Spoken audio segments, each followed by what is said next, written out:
Nobody is silly enough or got enough balls or conscience or commitment to say anything about black folk, except Claud Anderson at this point. And I'm the biggest fool on earth for saying it. They're scared to hell. They have no balls to say, hey, black folk, you kept black folk under the gag rule for all these centuries.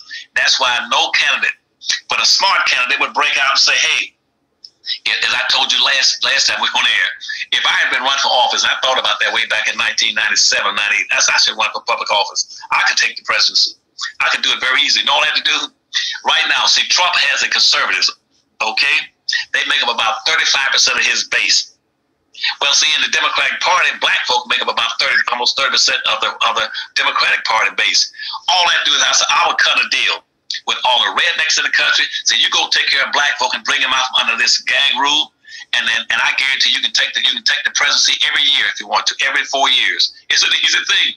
And all the rednecks have to do with blacks. So hey, let's get together. We black folk and we rednecks, let's get together, and we'll split and divvy up everything.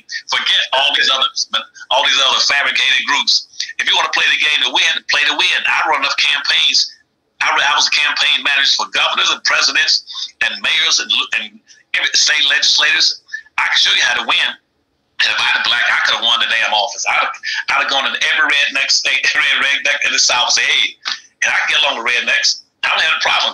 I said, they're conservative. I said, hey, let's get together and cut a team just between blacks and the conservatives. Forget the liberals. The liberals ain't going to never do anything for black folk either. They also abide by the gag rule. I'm sorry, I didn't mean to overtalk you. No. Well, I mean, you know, what people don't know is if you ain't never been to the South, you don't know this, but rednecks are sometimes easier to talk to than liberals are. You know, I've lived in the South and I've been up north. Like I was just down in Alabama and I met some people that are technically rednecks, but those are nice people. A lot of them are nice people, you know, and people just don't know it because they get all these stereotypes like every redneck wants to just wake up killing black people and they, you know, like this whole story. I don't know if you saw this week. There was a guy from a TV show, a gay guy who went and pretended like he got attacked by these rednecks that were wearing MAGA hats and poured bleach on it and put a noose around his neck and it just sounded stupid. But it's like a white liberal fantasy. Like they're like, oh, well, that's what these rednecks do. When really you don't understand that it's those white liberals that are doing all the lynching when it comes to black people. Y'all are lynching us of our power every time there's an election. You lynch us of our freedom. You lynch us of all different kinds of things. And then you want to put it on somebody else. But I'm going to tell you, as a black man, I don't feel safe supporting the Democratic Party. Just number one, because of the Me Too movement. Just the Me Too movement alone.